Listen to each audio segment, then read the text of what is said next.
শুভ সকাল বন্ধুরা, সবাই কেমন আছো বলো।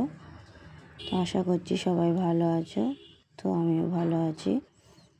সোহমবাবু ব্লগে সবাইকে স্বাগতম জানিয়ে আমি তনুশ্রী আজকের একটা ছোট্ট ব্লগ শুরু করলাম। তো ভিডিওটা তোমরা দেখতে থাকো, আশা করছি ভালো লাগবে। তো দেখো, এক প্লাস্টিক চুল জমেছে, এত হারে চুল উঠছে, উঠে উঠে সামনের পজিশনটা পুরো টাক পড়ে গেছে, চুল অনেক উঠে গেছে। তো ছিল আগে মোটামুটি, কিন্তু অনেকটাই চুল উঠে গেছে।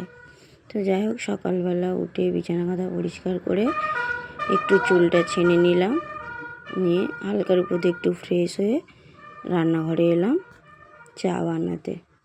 তো ওখানে দেখতেই পেলে দুধ ফুটছে, আর এই যে আমার বর সকালবেলা তাড়াহুড়ো করে দোকানে চলে গেছিলো, লোক এসে ডাকছিল বলে। তো তারপরে ও কয়েকটা কাজ করে দিয়ে বাড়ি এসছে দাঁত মাজতে, কারণ সকালবেলা দাঁত মাজা হয়নি, লোক ডাকতে চলে গেছিলো।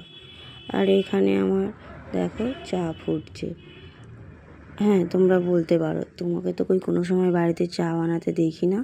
হ্যাঁ, আমি বাড়িতে চা বানাই না বলা ভুল, খুব কম বানাই, কারণ আমাদের তো চায়ের দোকান আছে। তো সবাই সকালবেলা ওখানে চলে যায় চা খেতে, আর মা হচ্ছে বাড়ি নেই, যার জন্য চাটা বানাতে হচ্ছে। মানে আমাদের ওই দোকান বন্ধ রয়েছে, যার জন্য বাড়িতে চা বানিয়ে বরকে দিতে হচ্ছে। ছেলে সকালবেলা পড়তে চলে গেছে, লেট হয়ে গেছে বলে না খেয়ে চলে গেছে। আর তা আমি শুধু বরের জন্য চা বানাচ্ছি, আমি চা খাই না। আমি সকালবেলা কিছুই খাই না, সেই 10টা সাড়ে 10টা কি 11টার দিকে একেবারে ভাত খাই। তো চাটা হয়ে গেছে, সাইড করে রেখে রুটিটাকে একটু টোস্ট করে নিচ্ছি, কারণ এইভাবে রুটি দিলে বর বলে বড্ড নরম নরম ভালো লাগে না খেতে। তা তুমি একটু গ্যাসের উপর দিয়ে পুড়িয়ে দেবে, মানে একটু টোস্ট করে দেবে। তো যাই হোক, একটু এই পুড়িয়ে দিলে রুটিটা একটু শক্ত মতো হয়, তো ওর নাকি ভালো লাগে। তা আমি খাই না, আর আমি বলতেও পারবো না কেমন লাগে। তো আমি এই যে গ্যাসের উপর দিয়ে একটু রুটিটা পুড়িয়ে নিলাম চারি সাইডটা। একটা গোটা রুটিও খাবে না, এই হাফটাই খাবে সকালবেলা, হাফ রুটি আর চা। সকালবেলা ওদের ছোটোবেলা থেকে ওদের অভ্যাস চা খাওয়া, কিন্তু আমি এত বছর এখানে এসেছি, চা খাওয়ার অভ্যাসটা আমি তৈরি করতে পারলাম না। তো যাই হোক, আমার এদিকে চা রুটি সব করা হয়ে গেছে। তো দেখো, এই যে চাটা আমি গ্লাসের মধ্যে ঢেলে নিলাম। হ্যাঁ, বলতেই পারো যে স্টিলের গ্লাস কেন, কাপ নেই? কাপ আছে, কিন্তু দোকানে কাপ দিই না, কারণ হাত লেগে যদি পড়ে যায় কাপটা ভেঙে যাবে। ওই করে আমার অনেকগুলো কাপ ভেঙে গেছে। আর স্টিলের আর কাপে দিলে গিয়ে চাটা খুব তাড়াতাড়ি ঠান্ডা হয়ে যায়, আর স্টিলের গ্লাসে দিলে অনেকক্ষণ গরম থাকে চাটা। তো এই যে চা আর রুটি একটা বাটিতে তুলে নিয়েছি, নিয়ে এখন যাব আমি দোকানে। তো চলো দোকানে যাওয়া যাক।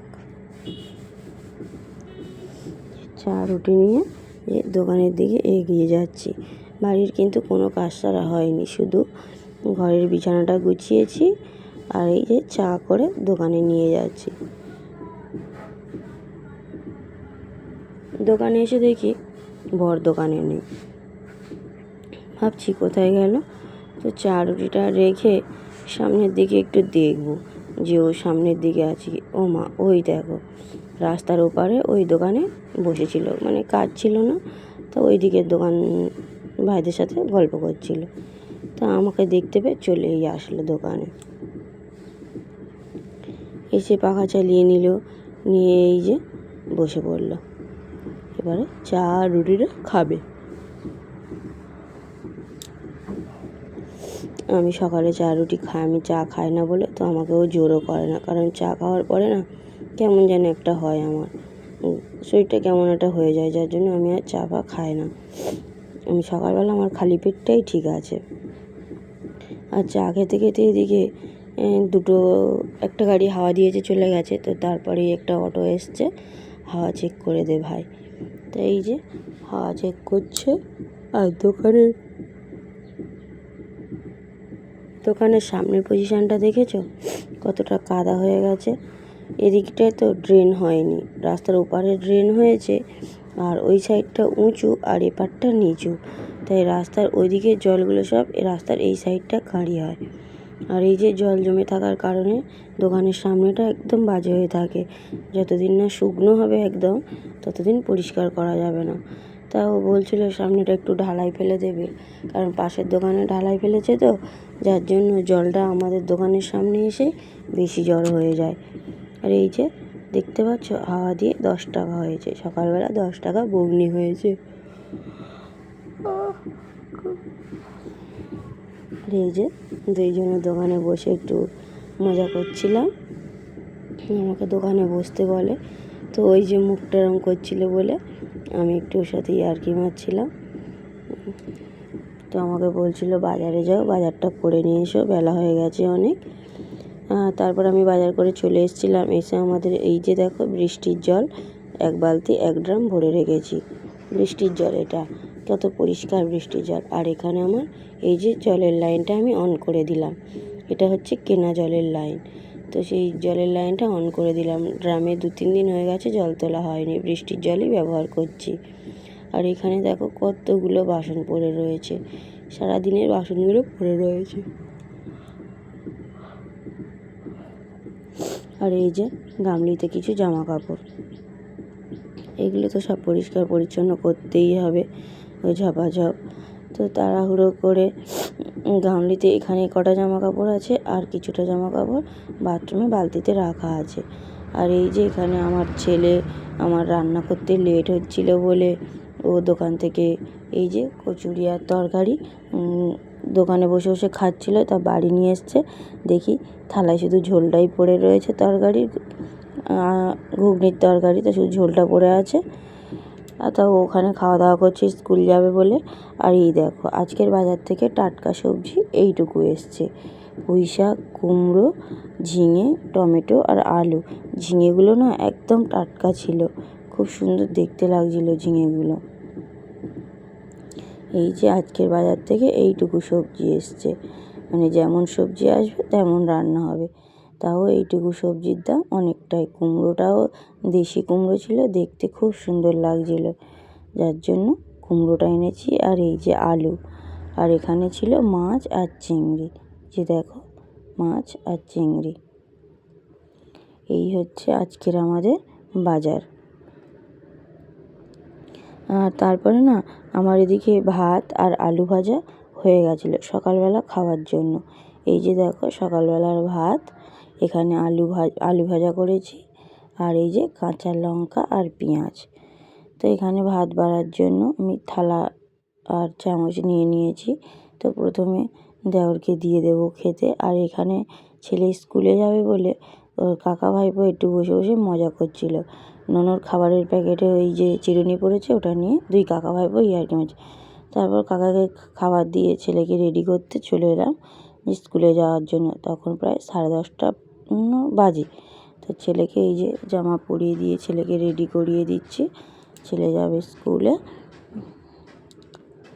আর প্রচণ্ড ঘেমে গেছিলো, যার জন্য এই যে মুখটুকগুলো মুছিয়ে ছেলের ব্যাগ নিয়ে আমরা বেরিয়ে যাব স্কুলে।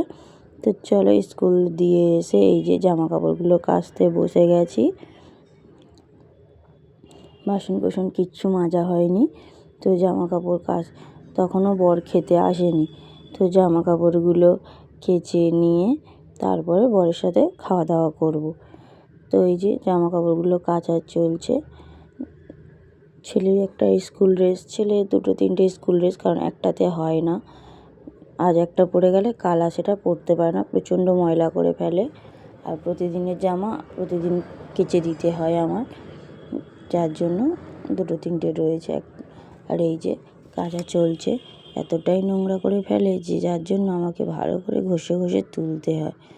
তো জামা কাপড় কেচে নিয়ে কাচা হয়ে গেছে, আর সেই সময় বর এসছে, চলো আগে ভাতটা খেয়ে নিই। তো এই যে আমি ভাত মেখে ওর গালে একটু দিলাম, আর দুজনে খুব ইয়ার্কি মারছিলাম। তারপরে ওকে প্রথম ভাত মাখিয়ে ও আমাকে খাইয়ে দেয়, আমি ওকে খাইয়ে দিই। আমি বলেছিলাম আলাদা ভাত নেব না, তো এক থালাই খাই। এসে বলছে না তুমি আগে মাখিয়ে আমার খাওয়াও, জানে এক থালায় খেলে আমার কম খাওয়া হয়, কিন্তু যে কেন জানি না এক থালায় খেলে না অল্প একটু খেলেও কেমন যেন পেট ভর্তি হয়ে যায়। বিয়ের পর আমরা বেশিরভাগ সময় এক থালায় খেতাম দুজনে। তো অনেকে বারণ করতো এক থালায় খেতে নেই, বইয়ের এঁটো বর খাবে। তো এটা আমরা কিছু মনে করি না, ভালোবেসে দুজন একসাথে খাবো, তা কী হয়েছে। তো তারপরে আমি এই যে দুপুরে রান্নাবান্না বসে গেছি, এই যে এদিকে ভাত ফুটে গেছে আর এদিকে কুমড়ো পুঁই শাক চিংড়ি মাছের ঘন্ট করছি। আর এখানে এই যে মাছগুলো দেখছো, এই যে মাছগুলো কেটে ধুয়ে পরিষ্কার করে রেখেছি। আর এদিকে দুদিকে দুটো বসিয়ে দিয়েছি, ভাত প্রায় হয়ে এসছে, এদিকে কুমড়ো পুঁই শাক হচ্ছে। আর আমার অবস্থাটা দেখো, প্রচণ্ড গরম লাগছিল আর পুরো ঘেমে গেছি, পুরো শাড়ি পুরো ভিজে গেছে, খুব অসহ্য লাগছিল, কিন্তু পাখা চলছিল ওখানে, তাও যেন পাখার হাওয়া গায়ে লাগছিল না। তো এদিকে আমার ঘন্টটা হয়ে গেছিলো। আর এই যে মাছ ভেজে রেখেছি, 3টে মাছ প্রথমে ভেজেছি, আর তারপরে এই যে 2 পিস মাছ দিয়েছি। আর তারপরে বলতে গিয়ে কী বলবো, এই যে মাছগুলো আমি টাকা দিয়ে কিনে নিয়ে এসেছি, আজকের আমাদের মাছ খাওয়াই হয়নি, কারণ মাছটাতে কিরম মাটি মাটি একটা গন্ধ ছিল, কিন্তু মাছ একদম টাটকা, মাছের ভিতরের মোটাগুলোও ছিল সাদা, তাও মাছগুলো আমাদের খাওয়া হয়নি। তো যাই হোক, তারপরে দেখো এখানে আমাদের ইনভার্টারের লাইনটা খুব সমস্যা করছে, কারেন্টের খুব ডিস্টার্ব করছে। ইনভার্টারের ব্যাটারিটা একটু খারাপ হয়ে গেছে, সেরে এনে লাগিয়েছে, তো ব্যাটারি লোড নিতে পারছে না, যার জন্য প্রচণ্ড লুজ কানেকশান হচ্ছে, কারেন্ট থাকছে না। এই যে আমার বর দুপুরবেলা দোকান বন্ধ করে দিয়ে এই যে কারেন্টের কাজটা সারছে, তার কিনে নিয়ে এসে যে ইলেকট্রিকের লাইনটা ঠিক করছে। এই গরমের মধ্যে বারবার যদি এসে গোঁজা মারতে হয়, ভালো লাগে, যার কারণে পুরনো তার খুলে দিয়ে নতুন তার কিনে নিয়ে এসে লাগাচ্ছে। তো বন্ধুরা, ভিডিওটা ভালো লাগলে অবশ্যই লাইক, কমেন্ট, সাবস্ক্রাইব করো। আর হ্যাঁ, ফেসবুক থেকে যদি দেখে থাকো অবশ্যই ফলো করে দিও। তো তোমাদের সাপোর্টে আমরা একটু এগিয়ে যেতে সাহস পাবো, বা আমাদের এগিয়ে যেতে খুব ইচ্ছে জাগবে। তো আমি চাইছি একটু এগিয়ে যেতে, তো তোমরা যদি আমাকে একটু হেল্প করো তো অবশ্যই আমি এগিয়ে যাব। তোমরা ঝপঝপ করে লাইক, কমেন্ট, সাবস্ক্রাইব করতে থাকো। তো আমি এখানেই ভিডিওটা শেষ করছি, দেখা হচ্ছে কিন্তু পরের ভিডিওতে। তাড়াতাড়ি করে তোমরা লাইক, কমেন্ট করতে থাকো ঝপঝপ করে। তো দেখা হচ্ছে পরের ভিডিওতে। টাটা, সবাই সুস্থ থেকো, ভালো থেকো।